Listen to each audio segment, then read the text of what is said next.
2017 was a big year for me. I left high school after finishing my GCSE exams and began my first year at college studying creative media. It was the end of a big chapter of my life and the beginning of a new one. To say I was anxious would be an understatement. It was not the best year for me mentally. But through the endless exams, setting up my college placement and taking in the familiar place one last time before adjusting to somewhere new, there were two things keeping me going. I mean, besides love and support from my family, you know. The next two mainline Sonic games releasing that year, Sonic Mania and Sonic Forces. High school had been my peak of being a Sonic fan, and throughout all of 2017, Sonic Team had my excitement set to max. First came Sonic Mania in August, and that was a wonderful love letter to all of Sonic's 2D adventures that lasted me all summer, but my focus was mainly set on Sonic Forces. It was the first time I was going to play the latest 3D Sonic game, and the darker tones in the trailer made me think, oh hell yeah, we're finally gonna get another mature Sonic game, none of this stupid cheesy kid-friendly crap. Despite the fact that my favourite game was Sonic Colors. Yeah, I was one of those fans. The game finally released at the start of November, and as I travelled home on the bus from college that night knowing it had been delivered to my house, I couldn't wait to play it. Finally, I got home and started it up.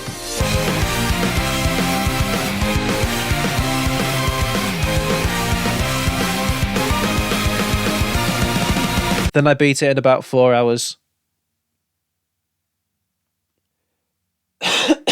I ended up going through the 5 stages of grief with this game. First was denying to myself that Sonic Forces could be anything less than fantastic. The reviewers are just being grumpy, I thought. This game is brilliant. But the more I replayed it, the cracks gradually started to form. There was less to do in the post-game, the writing became very inconsistent the more I thought about it, and besides the custom character option, I found myself giving a half-hearted shrug at the game. I skipped anger and went straight to bargaining, playing it a few more times just to get something out of it. Then, as the months and years went on, I quickly went from depression to finally acceptance.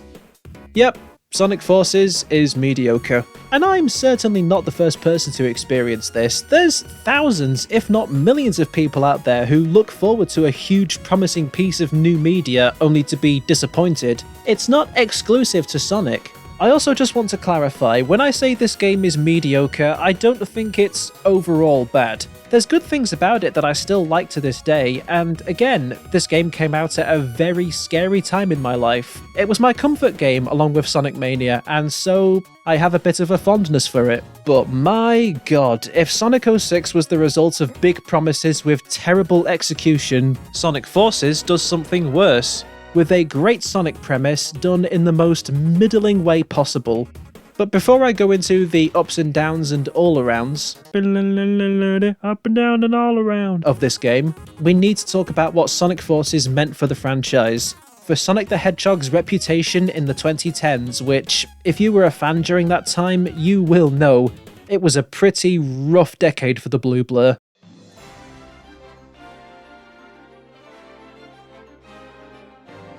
Things started off strong with Sonic Colors in 2010 and Sonic Generations in 2011, the former being a refinement of the boost formula established in Sonic Unleashed while not being too tough, and the latter being a further refinement of that same gameplay style, as well as a wonderful 20th anniversary celebration of Sonic the Hedgehog. We also got Sonic 4 Episodes 1 and 2,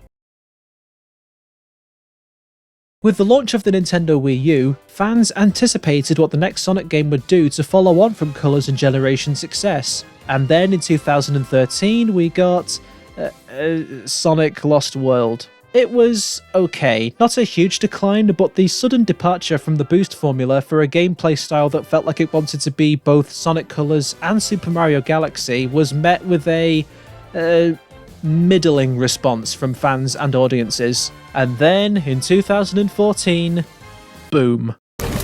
Look, ramps! We can use these as ramps! Fuck you, Mediocre gameplay, an entirely new universe for the series with nothing done to help it stand out, and glitches in their bajillions. Mainly from Rise of Lyric, Shattered Crystal was the least hated, but spin-off or not, even with the success of the TV series, Sonic's reputation plummeted.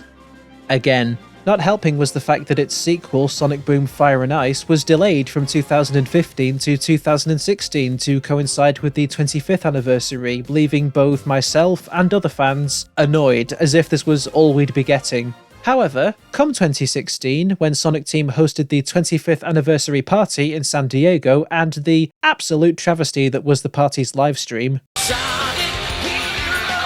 Watch right here, right here.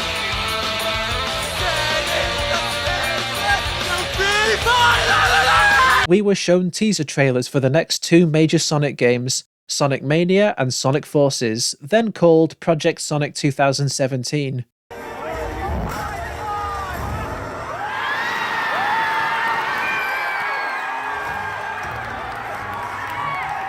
Which, as the name suggested, meant both it and Mania would be released the following year. No doubt learning from the 15th anniversary that rushing a game's development for an anniversary deadline was a bad idea, eh, Sonic Team? This gave fans a sense of relief and hope for the Blue Blur again, allowing them to go a bit easier on Fire and Ice when it came out because they knew Mania and Forces were on the way. What these games meant to fans was huge. Both in their eyes and in mine, it was a return to form after years of meandering since the peak of Generations. We had every belief that both Mania and Forces were gonna be awesome, and, well, we'll soon get to why only one was a huge success. The build-up to Forces was kind of overshadowed by the excitement for Mania, but still solid. There were the standard trailers and gameplay demo videos, ones that really made the excellent graphics stand out and gave us more insight into the game's story. Shadow, Metal Sonic, the only Deadly Six member we care to remember, and Chaos Zero. Oh fuck, what happened to Angel Island this time? All of them led by this mysterious creature wearing a mask who loves to throw cubes that make the same sound as the Phantom Ruby from Sonic Mania. More on that later. Then came the music samples, YouTube uploads of stage themes and various other songs to be used in Sonic Forces, with both this game and subsequently Mania marking the beginning of this marketing trend for new Sonic games. Oh my god, my old comments from back in 2017. I am so hyped for this game, it's gonna be the best. So much hype. Sonic is going Xenoverse on us. This is gonna be so good, I can feel it. Hype, hype, hype, hype, hype, hype, hype. You've also got whatever this over-in-depth analysis of Infinite's theme is from my old comments. And after all this time, you're back for more. The boost gameplay is back from Sonic Generations in 2011. I won't stop until they know my name. Sonic Team won't stop announcing stuff for Sonic Forces until the name sticks in our heads. So I'll take what's mine. Presumably he takes the Phantom Ruby, which links to the Sonic Mania link with Sonic Forces theory, and start this war. Which game will be better, Sonic Forces or Super Mario Odyssey? I'm coming at you like a tidal wave. Sonic can't swim, so a tidal wave will overwhelm him.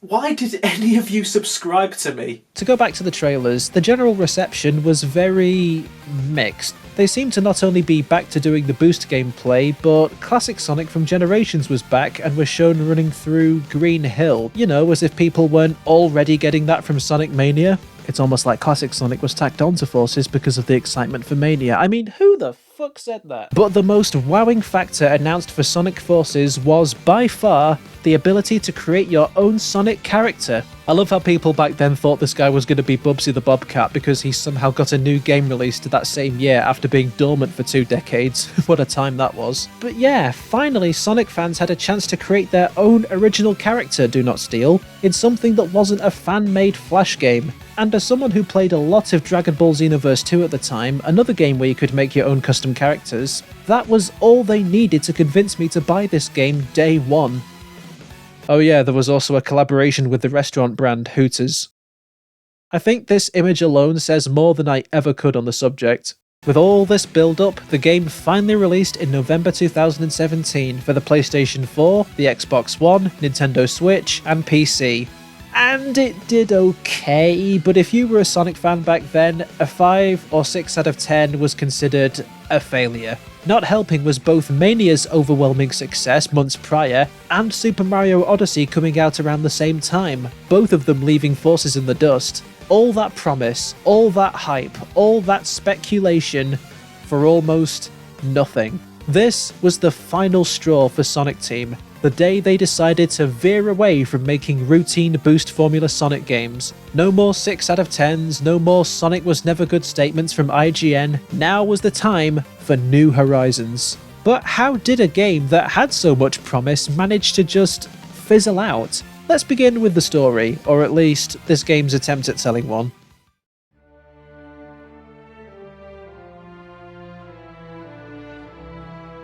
Our story begins with Dr. Eggman ready to take over the world with a new creation, along with the supposed assistance of Shadow, Metal Sonic, Zavok, and Chaos Zero. Sonic gets the shit kicked out of him and dies.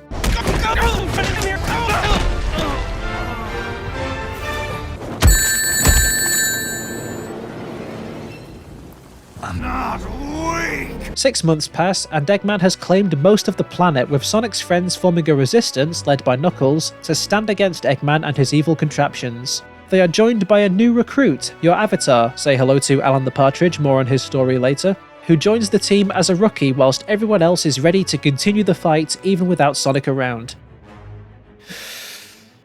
Sonic is revealed to be alive, they rescue him, Classic Sonic joins the fight, they along with your avatar stand up to Eggman, boom boom boom, they send him to his room, the day is saved, Poochie goes back to his home planet, Sonic runs away from his responsibilities whilst your avatar heads off into the sunset to star in your own personal fanfictions. The end. If it feels like I heavily condensed the plot just now, well, it's because this story has absolutely no substance. Sonic is dead for about 3 minutes, or however long it takes you to build your custom character, which, by the way, that must have been pretty dark for kids playing that for the first time, right? Watching their favourite super fast blue hedgehog getting beaten to death, only to immediately be asked to make their own character. It's like if they showed Paddington Bear getting run over by a bus at your local Build-A-Bear. Then he's just suddenly revealed to be alive. Thanks, game, could have told that to the traumatised children before they built his replacement. They also say that Sonic has been tortured for the last 6 months he's been in prison, but then you just see him sitting quietly in his prison like he's waiting for a bus. The same bus that's going to run over Paddington. Which also shows just how inconsistent the writing is. The writing is about the same tone as we'd come to expect from Colors, Generations, and Lost World, which is a credit to how Sonic is written. He is the most in character with his wisecracks and devil-may-care attitude. Oh, great. See, Infinite? Now we're getting to know each other. So, what's your favorite color? Do you like long, romantic walks on the beach? What's the source of your power? You can skip the first 2 questions if you like. But then the other 15% is just very dark and edgy, out of nowhere. Knuckles taking his role of commander very seriously. Eggman's forces have chewed through our defenses at Green Hill, and the resistance in the city is reporting that whatever it is that finished Sonic. Sorry, I'm still not used to saying that. The moment where a failed ambush on Eggman's base leads to the deaths of several fighters. This is rough spot. We can't hold out much more. 80% of our forces have been wiped out. Oh, so Amy says it, not someone else. And how Tails has supposedly lost it, according to Silver, but when you see Tails moments later, again, he's completely fine. There is a scene where your avatar remembers when their old team was wiped out by Infinite and holds a gun at him, quivering in fear. You know, typical Sonic shenanigans. What makes it funny is that when they really need the story to be dark and mysterious with Infinite's backstory, it falls flat on its arse because it is so underwhelming. He was a mercenary working for Eggman, Shadow kicks the shit out of him, and he took it personally. I am not weak. I'm not weak. I am not weak.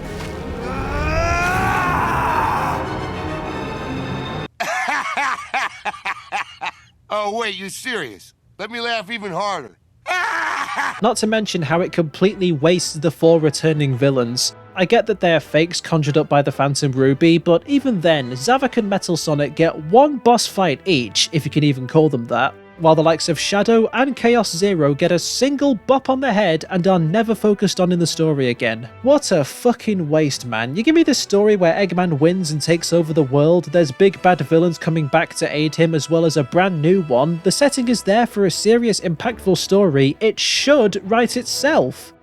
But it doesn't. And oh boy, let's talk about Infinite's and to a lesser extent, Eggman's source of power. The latest in Sonic's long line of shiny powerful jewellery and what is behind Sonic Force's main gimmick of virtual reality, the Phantom Ruby.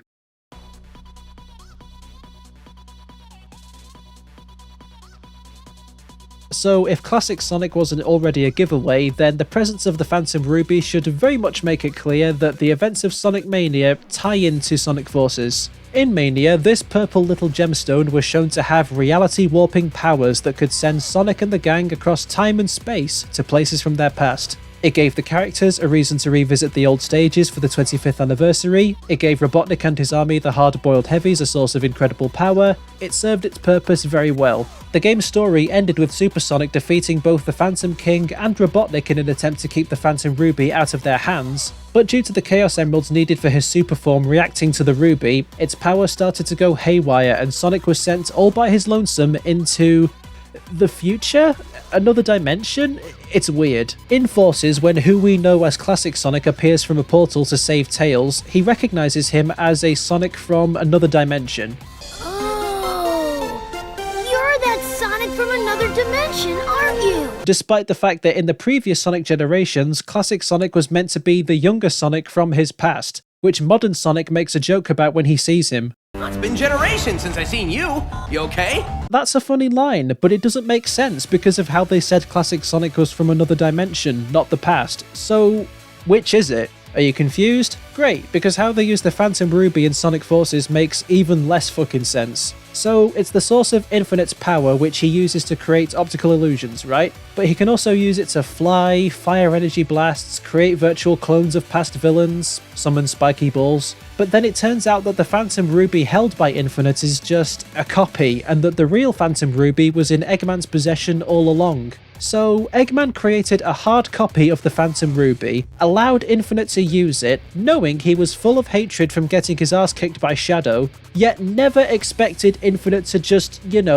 betray him? It doesn't matter that Infinite never betrays him. Eggman still put himself in that compromising position where Infinite could have just gone after the original Phantom Ruby himself and having a matching Phantom Ruby copy to do so. Also, Eggman overclocks the original Phantom Ruby to reach a power far greater than Infinite's with his Death Egg machine. So why didn't he just do that in the first place? Okay, this Phantom Ruby copy, or whatever it is what's causing all these endless armies of bad guys to appear and keeps the resistance from just charging into battle guns blazing. Do they do anything else with the concept of virtual reality?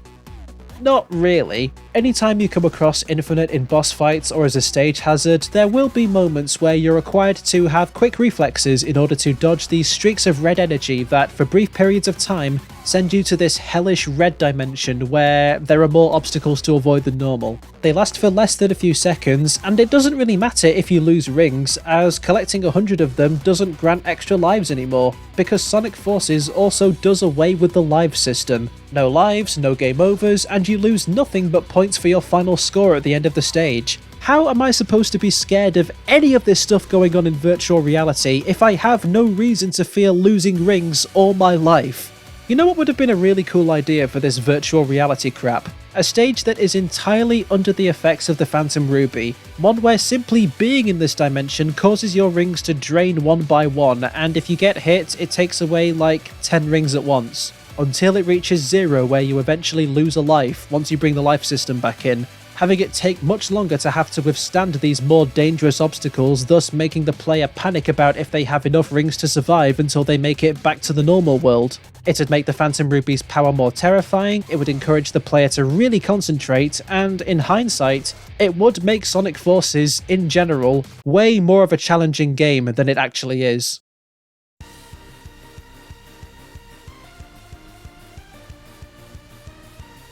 Do you guys remember that video where a guy beat that one stage in Sonic Forces with only one hand on the controller? He was not exaggerating, this game is piss easy. I know that my gameplay footage doesn't entirely show that, I am one of those Sonic fans that isn't that good at the games, just take my word for it please. Sonic Forces saw the return of the boost formula after a 6-year-long hiatus, where with the push of a button, Sonic moves at blistering speed, tearing down any and all obstacles that aren't spikes, bottomless pits, or solid walls. From From Sonic Unleashed to Colors and then Generations, it felt like this gameplay style was getting better and better. The right balance of astronomical speed as you run through loops across building tops and the ocean, while still having enough homing attack chains and obstacles that require careful timing to get through as fast as possible, so as not to make the game feel like you're just boosting all the time.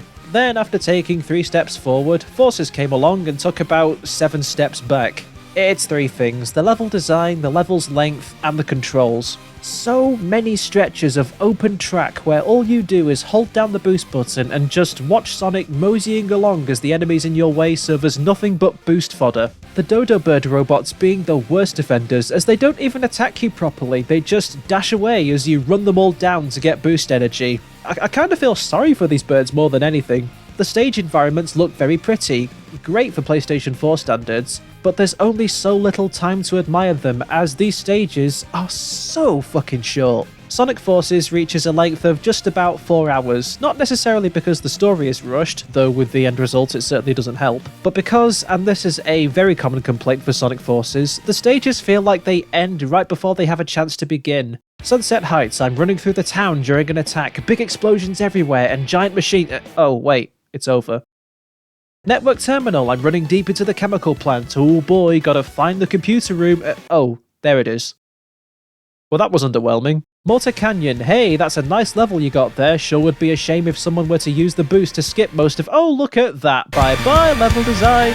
You know, one could make the argument that Sonic Colors did the same thing with its stages, as without the Wisp power-ups, the levels could be very one and done. That's fair, but I always took that as the game letting you become more adjusted to using the Wisps, that game's whole gimmick. The first few levels of Colors are traditional Boost Sonic stages that can be finished without using the Wisps. It does make them short on the surface, but only because the game is waiting until you're comfortable to try them out, rather than saying you have to learn this power for this obstacle or you can't go further. Only when you, the player, have become more adjusted to using the Wisps as an option for beating the stage do they then start throwing you into levels where the Wisps are required for reaching the goal, but still having moments where they're optional. What's more, when you revisit older stages to collect the red rings, you have more Wisps to play with that open up the level design you couldn't previously access. The point I'm trying to make is that Sonic Colors stages feel short on the surface because there's more to explore with the Wisps, but Sonic Forces stages feel short just in general because you're not encouraged to stop and explore. Just go ahead in one direction and ignore everything around you.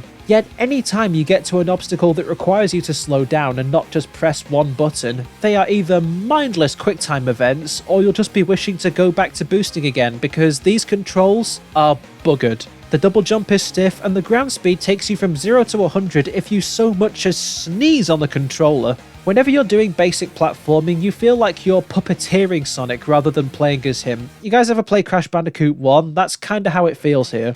Though, at the very least, he's not classic Sonic. Good God, he already had jack shit to do with the story, and boy do his stages not justify him being here at all. They feel so crammed in, like Sonic is constantly jumping through obstacles just to get a taste of going fast, only for an enemy chain to get in the way, a loop which doesn't work even with the spin dash, and the most wonky physics for a Sonic game comparable to Secret Rings.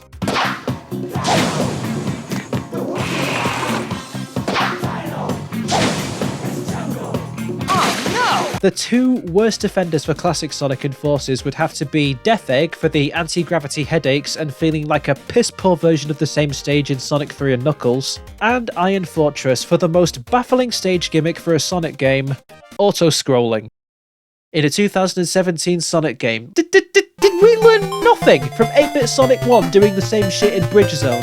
Nothing else needed to be said really. Classic Sonic is the absolute worst part of Sonic Forces, and further demonstrates how the game's design is like Generations, but babyfied, with how the modern stages are just a boost to win, and classic stages feature controls that could fly over the heads of toddlers with how bad they really are, when those stages aren't already automated themselves. It is the game that plays itself. Yet somehow, there is a beacon of light within this game. Undoubtedly, the best part about Sonic Forces, and very fittingly has some of the better level designs, is your custom avatar, or in my character's case, the legend of Alan the Partridge.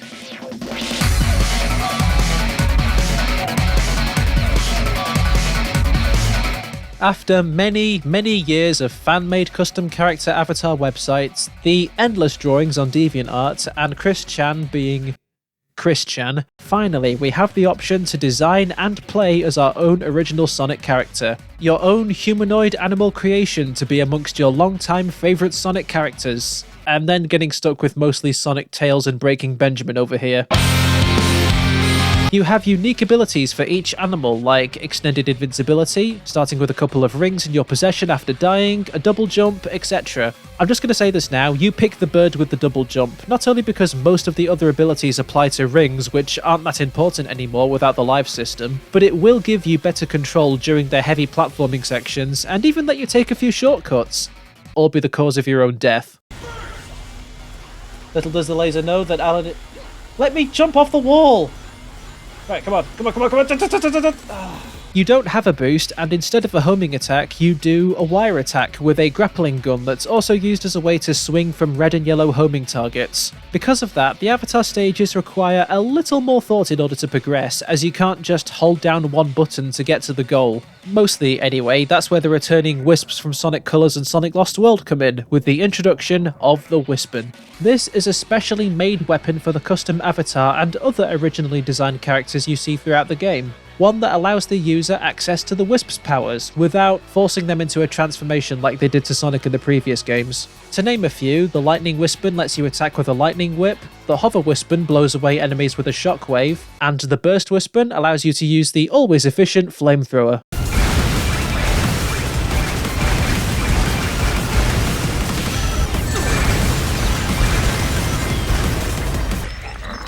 My favourite. You can only use one Wispin when playing a level, and if you manage to find the matching Wisp capsule within the stage, you can use their special abilities for a limited amount of time. The Burst Wisp lets you jump infinitely, the Void Wisp lets you teleport, the Lightning Wisp gives you access to the Lightspeed Dash across trails of rings, etc. If there's one thing your avatar has with these powers, it's versatility, and it kind of encourages replaying the stages to try out different Wisp powers, though not as much as in Sonic Colors. The only one I found myself using was the Burst Wispin because the Flamethrower has great range and I could hold it down to just burn through everything in my path. Acting like a sort of boost, though you're not invulnerable to enemy attacks, so it balances out, you know, you're not holding down one button to win.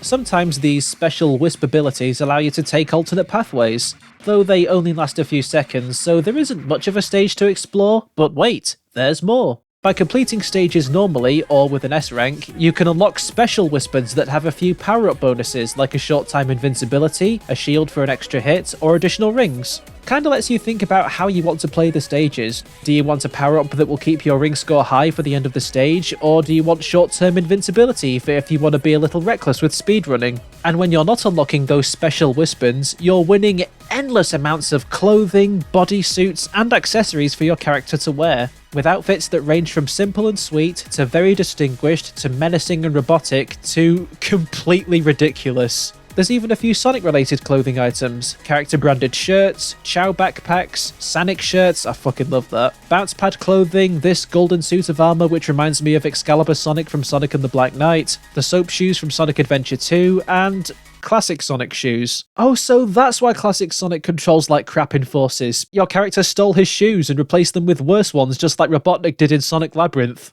Now that is what keeps me playing this game. The amount of clothes you keep unlocking up the wazoo gives you multiple ways to stylize your character at any given moment, allowing them to look like a total badass or just outright bonkers. Though the game doesn't let you name your avatar for some unknown reason and is only ever addressed as rookie, buddy, or partner by other characters. You can give them a set voice for grunts and yelling when they attack enemies, but in story, they never say a word. I do get it, they're supposed to be the audience surrogate, a stand-in which any kid playing this game can see themselves in the shoes of, standing up to the big diabolical villains. The thing is, with how generically evil Eggman is and how they really underutilized Infinite, you're never really intimidated from your avatar's point of view. There is an attempt at building Infinite as a more personal threat against you, with that flashback showing your avatar surviving one of Infinite's city attacks. They were too afraid to use a Wispin, and so Infinite let them run away in fear. But this just doesn't go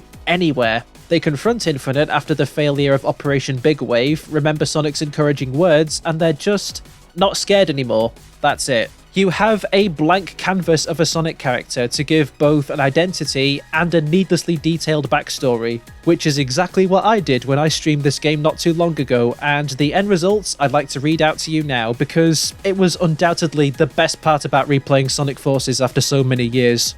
This is the legend of my original Sonic character, Alan the Partridge. A partridge was born in Green Forest on Prison Island in 1999. At the age of 2, he barely managed to escape when the island was blown up by Eggman during the events of Sonic Adventure 2, but he was struck by the tsunami from the shockwave. Washing up on the shores of the stilt house town of Adabat, he was saved by local residents. Despite their efforts to raise him, however, he was unable to fly and terrified of water. So his adoptive family took him to the jungle right beside the town.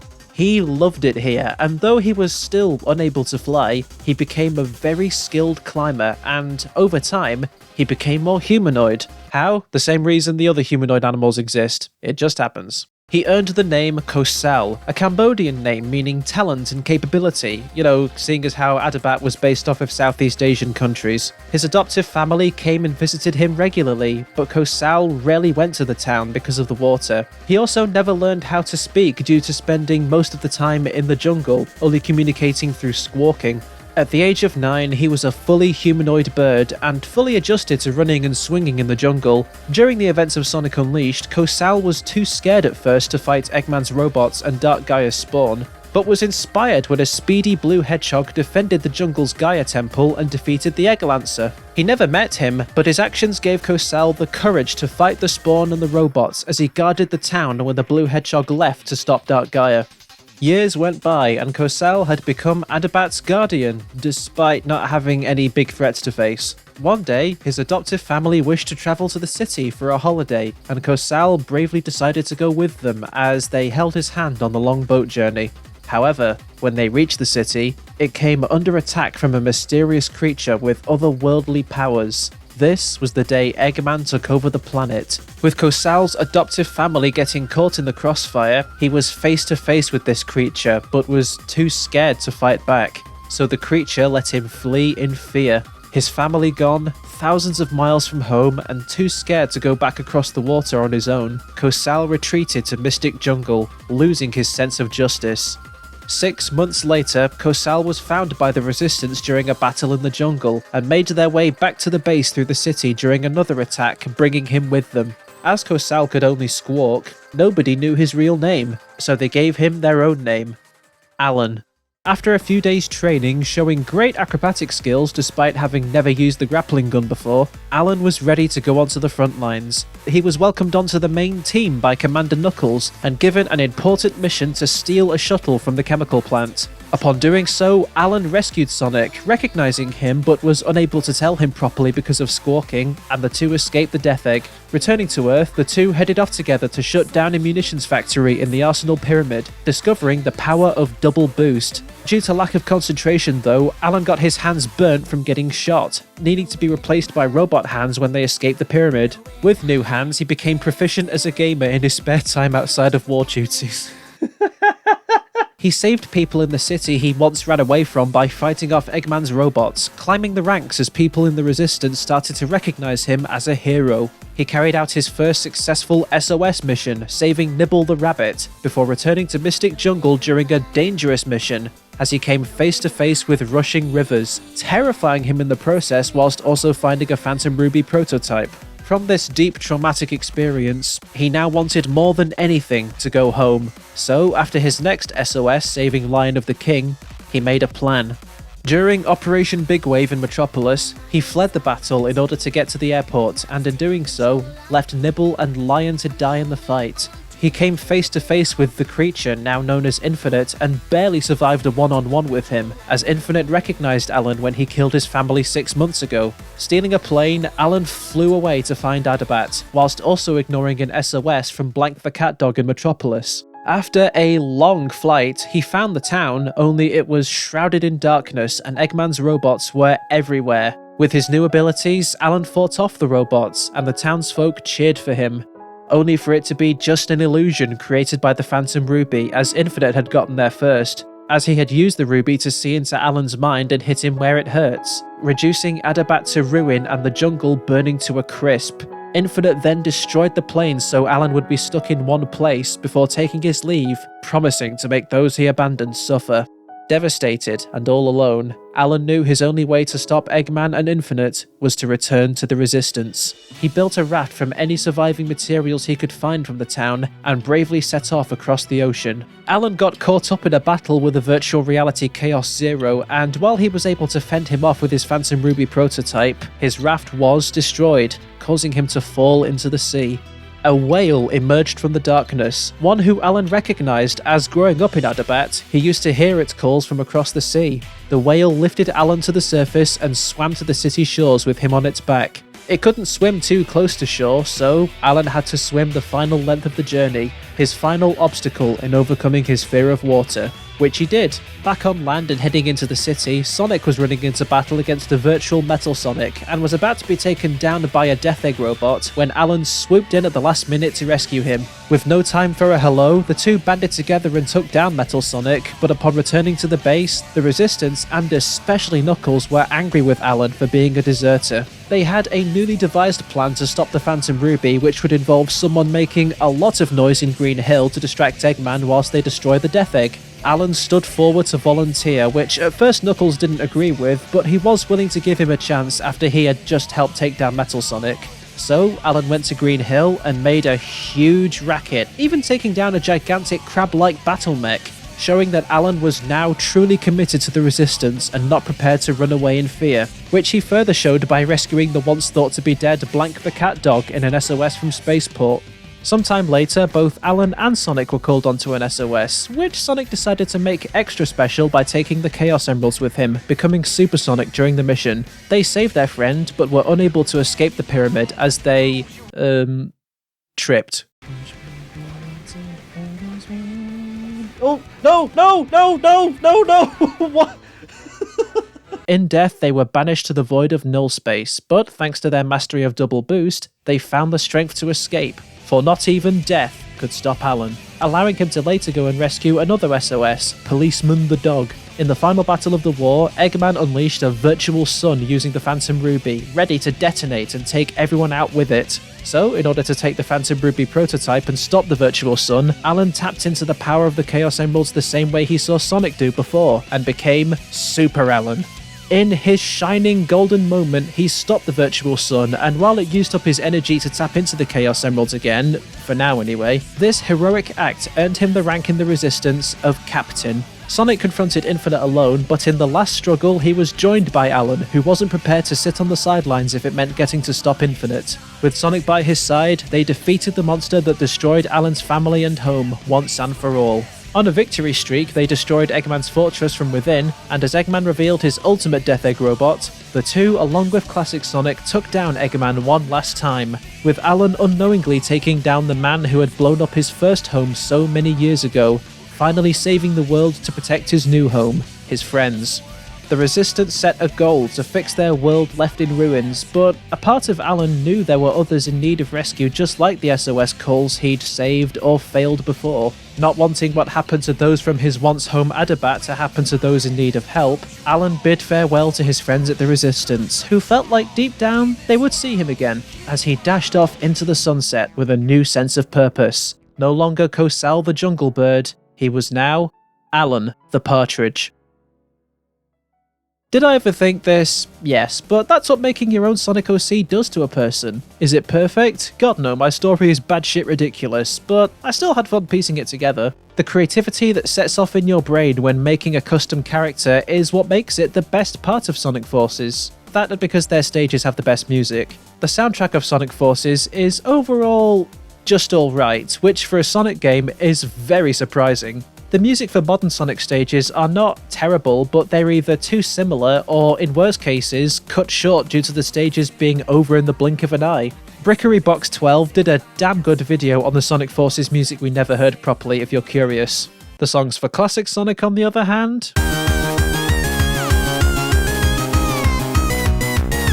we don't talk about them. But the songs for the Avatar stages are all vocal tracks, and to me at least, they're very fun to listen to. I went years without playing this game, but I still came back to the Avatar songs because they were that catchy to me, and in-game, no matter the automated level design or questionable controls at certain points, I'm always going,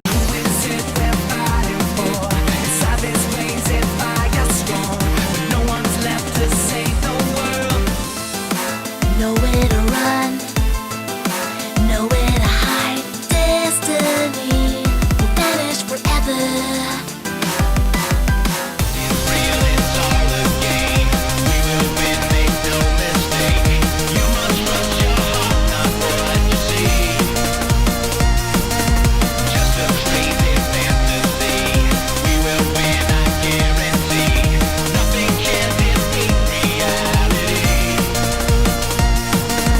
oh yeah, the episode Shadow DLC has some remixes of songs from Sonic Adventure 2 and Shadow the Hedgehog. The latter I remember finding very unreal because holy shit, they were finally acknowledging Edgy the Hedgie the video game after 12 years of almost pretending it didn't happen, but these remixes are pretty good. It's always nice to hear Supporting Me from Adventure 2, and also weird how this version kept the lyrics in, yet the remix for Shadow Generations last year didn't, officially anyway.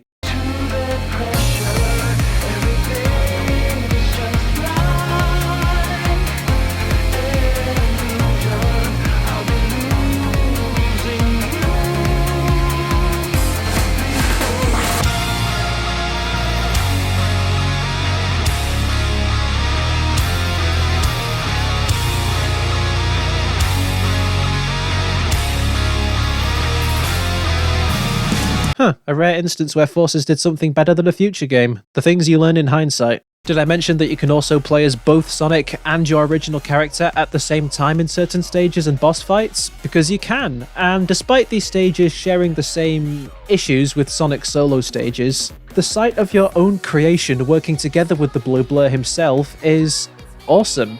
Further exemplifying why making a Sonic OC means so much to people. Beyond the edgelords, the wacky crossovers, and Sonic Chew, there is a part of ourselves we put into these original characters to fit a gaming universe that feels alive. Vast, if sometimes inconsistent continuity, range with how many different game genres the series tries out, sometimes being a success, other times only trying it once and then never again. So many amazing characters, memorable villains, and villains, all centered around the blue hedgehog with a cool and positive attitude. A guy who keeps going no matter what and motivates not just others around him to do the same, but also your avatar.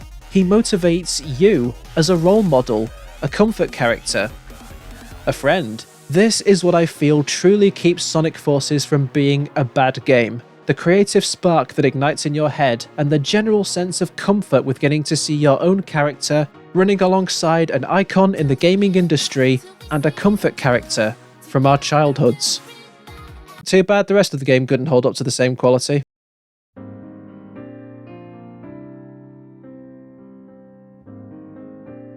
Sonic Forces is not a bad game. It is not the worst thing to come out of the franchise. It's not a failed spin-off like Sonic Boom. It's not a shoddy Nintendo Wii tech demo like Sonic and the Secret Rings. Nor is it a mixed bag of too many experimental ideas like Sonic Lost World. But it is the definition of half-baked. No greater quote better describes this game than this line from Some Call Me Johnny's review when the game first released. Sonic Forces doesn't leave me wanting more. It leaves me asking, where's the rest of it? And having this game come out after the mediocrity of Lost World and Boom back to back, even with the high point of Sonic Mania that same year, the reviews from fans at the time had spoken. Enough was enough. So despite its mobile game speed battle still going on, I think anyway, the main game Sonic Forces was brushed aside as they moved on to their next main project. We would see the release of another racing spin-off, Team Sonic Racing, and a horrible teaser for an upcoming Sonic movie before the end of the 2010s. Meow? But 2020 was the year things finally took a turn for the better. Not in real life, because, you know, that happened, but things started to look up for the lovable blue hedgehog.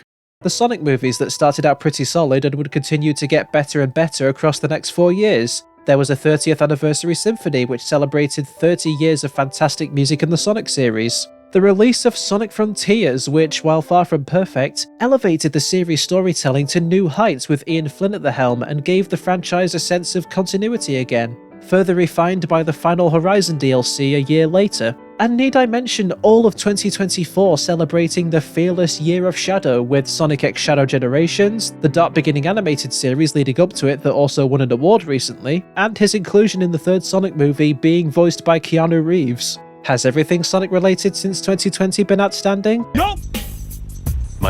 But things have been much more consistently good in these last 5 years than the entirety of Sonic's life in the 2010s. A Sonic renaissance that we can thank, partially, to Sonic Forces. It isn't like Shadow the Hedgehog or Sonic 06, where both Sonic Team and the fans pretended for a long time as if those games almost never happened. Sonic Forces still gets a couple of references here and there. The then newly launched IDW comics kicked off with the aftermath of that game's story, and nowadays we have the fan-made mod Sonic Forces Overclocked, a small sequel to the events of Forces that brings in new, more expansive stage layouts to the game whilst also refining things people did like, and also removing the shit they didn't. A mod I would love to try out someday. Sonic Forces was just a wake-up call to get fresh new ideas into the veins of Sonic Team, living proof that even the most middling of Sonic games can inspire talented individuals to make something better, and that wherever the franchise may stumble, and it will, fans and the members of Sega and Sonic Team will keep Sonic the Hedgehog running for years to come. And at the end of the day, that's really what Sonic himself is all about, isn't it?